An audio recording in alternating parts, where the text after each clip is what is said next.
आखिर गाय माता को पहेली एक रोटी खिलाने से कौन सा पाप नष्ट हो जाता है?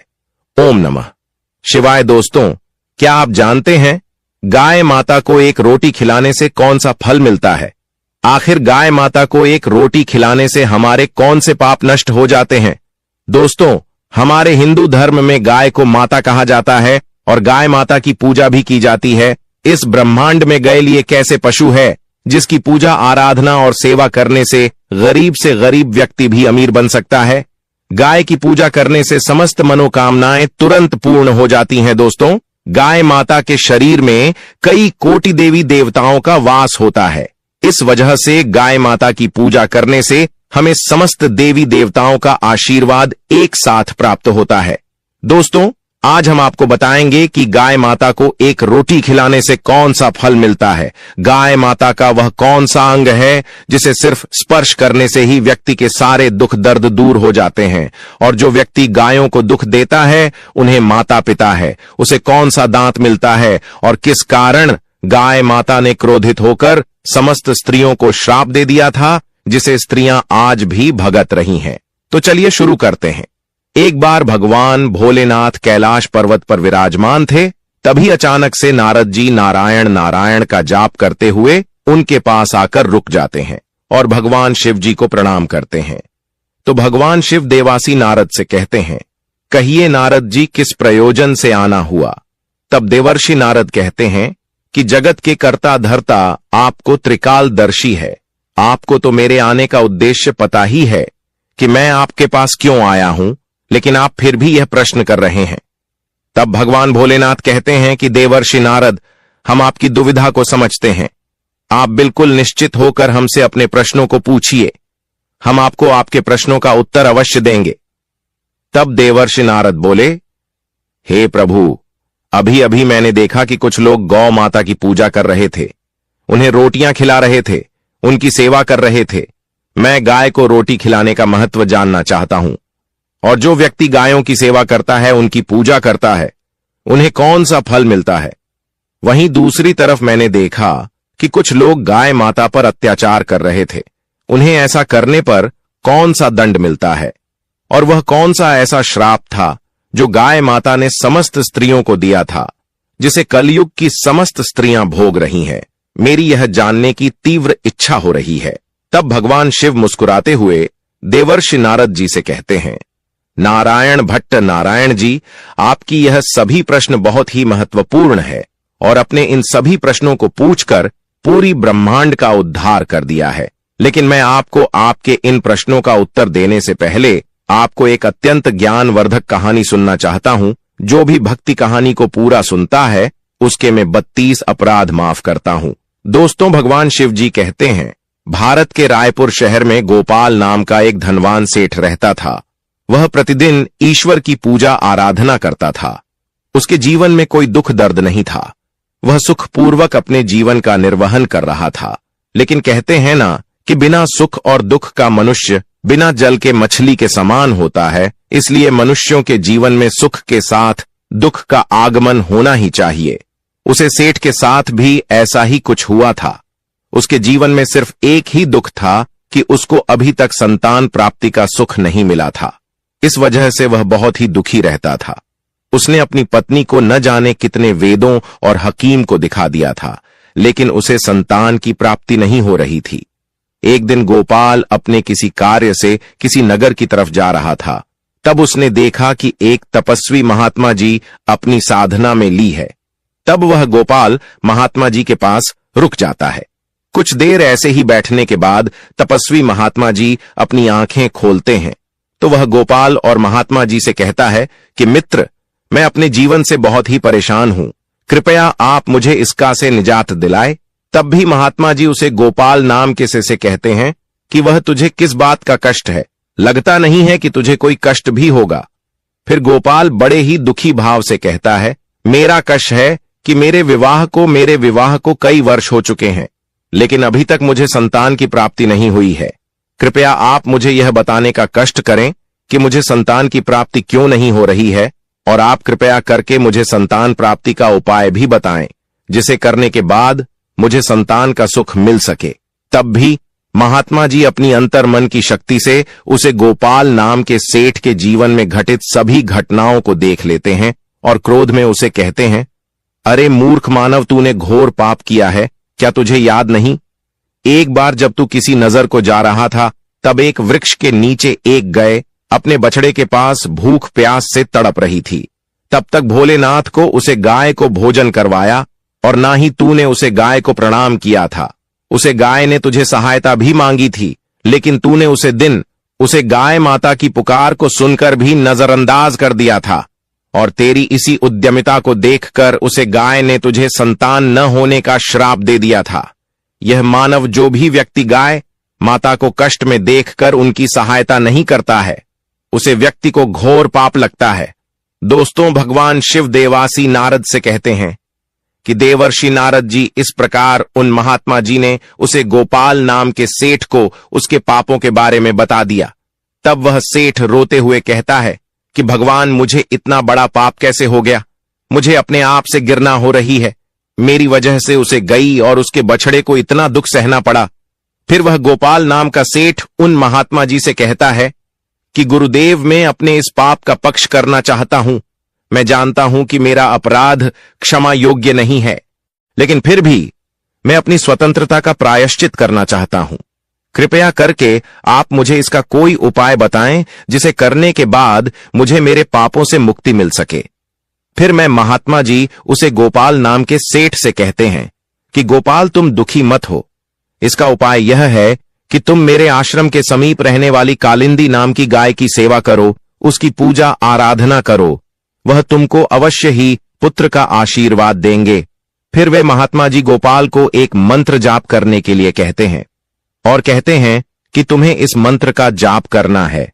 अगर पहले ही बार मंत्र का जाप करने से वह कालिंदी नाम की गाय तुम्हारे पास आ जाती है, तो तुम्हें पुत्र की प्राप्ति अवश्य होगी। और अगर वह गाय किसी वजह से तुम्हारे पास नहीं आती है, तो अवश्य ही तुझे पृथ्वी की सारी गाय माताएं रुष्ट हो गई हैं। तब वह सेठ उसे मंत्र का जाप करने लगता है। उसके पहली बार ही मंत्र का जाप करते ही वह कालिंदी नाम की गाय उसे आश्रम में उसे गोपाल नाम के सेठ के पास आने लगती है। उसे गाय को आता देखकर वे महात्मा जी बोले कि वक्त तो देख, तेरे केवल एक बार ही मंत्र का जाप करने से यह कालिंदी नाम की गाय स्वयं चलकर तुम्हारे पास आ रही है। तू बहुत ही भाग्यशाली है। यह गाय निश्चित ही तेरे सभी दुखों को दूर कर देगी।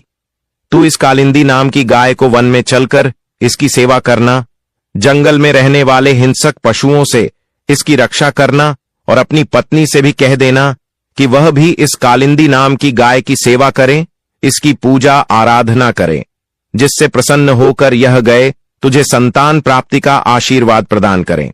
फिर वह गोपालन महात्मा जी को प्रणाम करके उसे कालिंदी नाम की गाय को अपने साथ अपने घर ले जाता है और अपनी पत्नी से कहता है कि भाग्यवान, हमें संतान के लिए इस कालिंदी नाम की गाय की सेवा करनी है। दोस्तों, भगवान शिव देवासी नारद जी से आगे बताते हैं कि उसके दूसरे दिन सुबह होते ही उसे भोपाल सेठ की पत्नी उसे गाय की पूजा करती है, उसे कुछ रोटियां खिलाती है। फिर वह सिर्फ उसे गाय को चराने के लिए वन में लेकर चला जाता है और उसे वन में पहुंचकर बस से उसे गाय को हरी हरी घास खिलाने लगता है।